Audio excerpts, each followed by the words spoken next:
ગુજરાતમાં સ્થાનિક સ્વરાજ્યની ચૂંટણી ટૂંક જ સમયમાં તારીખો જાહેર થશે ત્યારે નર્મદા જિલ્લા પંચાયત, તાલુકા પંચાયત અને નગરપાલિકાની ચૂંટણીમાં તમામ પક્ષો પોતાના પક્ષને જીતાડવા માટે અત્યારથી જ ગતિવિધિ તેજ કરી છે। જેમાં જિલ્લામાં પણ જિલ્લા પંચાયત, તાલુકા પંચાયત અને રાજપીપળા નગરપાલિકાની આવનારી ચૂંટણીને લઈ કોંગ્રેસ દ્વારા મીટિંગનું આયોજન રાજપીપળા પાલિકાની ચૂંટણી માટે ઇન્ચાર્જ શેર ખાન પઠાણની ઉપસ્થિતિમાં રાજપીપળા સર્કિટ હાઉસ ખાતે કરાયું હતું। જેમાં ચૂંટણી લડવા ઈચ્છુક ઉમેદવારોને ફોર્મ ભરવા જણાવ્યું હતું। ત્યારે રાજપીપળા નગરપાલિકામાં કોંગ્રેસના ઉમેદવારોની પસંદગી ચૂંટણી લડવા માટેના ઉમેદવારોની એક મહત્વની મીટિંગ રાજપીપળા ખાતે બોલાવવામાં આવી હતી। નર્મદા કોંગ્રેસ રાજપીપળા નગરપાલિકાના કુલ 7 વોર્ડમાં 28 તમામ બેઠકો પર કોંગ્રેસના ઉમેદવારો ચૂંટણી લડશે। નગરપાલિકામાં કોંગ્રેસના કોઈ ઉમેદવાર ચૂંટણી જીતી શકે અને તેની તૈયારીમાં કામ કરી રહ્યા છે। એમણે જણાવ્યું હતું કે ભૂતકાળમાં જે લોકો અમને છોડીને ગયા છે એ લોકો બધા જ અમારી સાથે કામ કરવા તૈયાર છે। આવનારા દિવસોમાં તમામ 28 કોંગ્રેસના ઉમેદવાર ચૂંટણી લડશે અને કોંગ્રેસના તમામ ઉમેદવાર ચૂંટણી જીતશે અને રાજપીપળા નગરપાલિકામાં કોંગ્રેસનું બોર્ડ બનશે એવો આશાવાદ વ્યક્ત કર્યો હતો। આજે અમારી રાજપીપળા નગરપાલિકાની એક અમારી મીટિંગ બોલાવવામાં આવેલી હતી। તેની અંદર અમારે ઉમેદવારોની પસંદગી કરવા માટે તમામ 7 વોર્ડ છે 28 ઉમેદવારોની પસંદગી કરવાની છે અને તમામ લોકોને ફોર્મ આપીને જે કોઈ પણ ચૂંટણી લડવા ઈચ્છુક લોકો હોય તે બધાને અમે લોકો આહવાન કરીએ છીએ કે બધા જ લોકો આમાં ફોર્મ ભરશે અને ટિકિટ માંગશે અને પછી હાઈકમાન્ડ સાથે અમે બેસી નક્કી કરીશું કે કોણ ઉમેદવાર ચાલશે અને કોણ ચૂંટણી જીતી શકશે।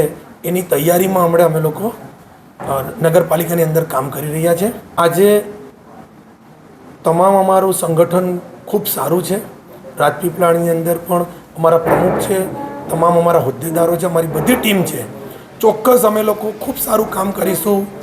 જે ભૂતકાળમાં જે લોકો અમને છોડીને ગયા છે તે બધા જ લોકો અમારી સાથે કામ કરવા માટે તૈયાર છે અને ચોક્કસ આવનારા સમયમાં જેવી ચૂંટણી જાહેર થશે 28 વોર્ડની અંદર કોંગ્રેસના ઉમેદવારો મૂકી અને નર્મદા જિલ્લાના રાજપીપળા નગરપાલિકાની અંદર ચોક્કસ અમારું કોંગ્રેસનું બોર્ડ બનશે। અમને વિશ્વાસ છે લોકો રાજપીપળાનો તમામ વર્ગ ભાજપથી એટલો બધો ત્રાહિમામ પોકારી ગયો છે। તમે જોઈ શકો છો કે રાજપીપળાની અંદર કેવી ખરાબ હાલત છે। નગરપાલિકાની અંદર છેલ્લા 10 વર્ષથી ભાજપ એક હતું શાસન ચલાવી રહી છે, છતાં પણ આજે રાજપીપળાની અંદર વિકાસ કોઈ નથી। તમે આજે બજારમાં નીકળી જાઓ એટલી ખરાબ કપરી પરિસ્થિતિ છે। તો 10 વર્ષથી એ લોકોથી પ્રજા ત્રાહિમામ પોકારી ગઈ છે। ત્યારે મને ચોક્કસ વિશ્વાસ છે કે અમે લોકો સાથે મળી અને રાજપીપળાની અંદર નગરપાલિકામાં કોંગ્રેસનું બોર્ડ બનાવવા માટે તૈયાર છે। લોકો નગરપાલિકાની અંદર લડી રહ્યા છે। આ લોકો એક હતું શાસન ચલાવે છે।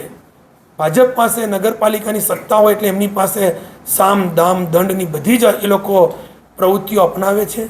કોંગ્રેસના અમારા કોર્પોરેટર અગર વિરોધ કરે એ લોકો પોલીસ પ્રશાસન એનાથી ધાક ધમકીઓ આપી કરીને દબાવી દેવામાં આવે છે। ત્યારે હવે એવું કશું ચાલવાનું નથી। ચોક્કસ આ વખતે મને વિશ્વાસ છે અમારા તમામ કોર્પોરેટરો ખૂબ મજબૂતાઈથી ચૂંટણી લડશે। અમારા શહેર પ્રમુખ, જિલ્લા પ્રમુખ, અમારું તમામ સંગઠન આ વખતે નગરપાલિકામાં પરિણામ લાવશે।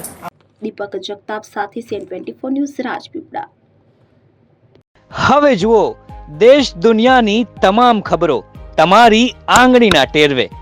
ઉઠાવો મોબાઈલ અને Google Play Store પરથી ડાઉનલોડ કરો અમારી CN24 ન્યૂઝ મોબાઈલ એપ।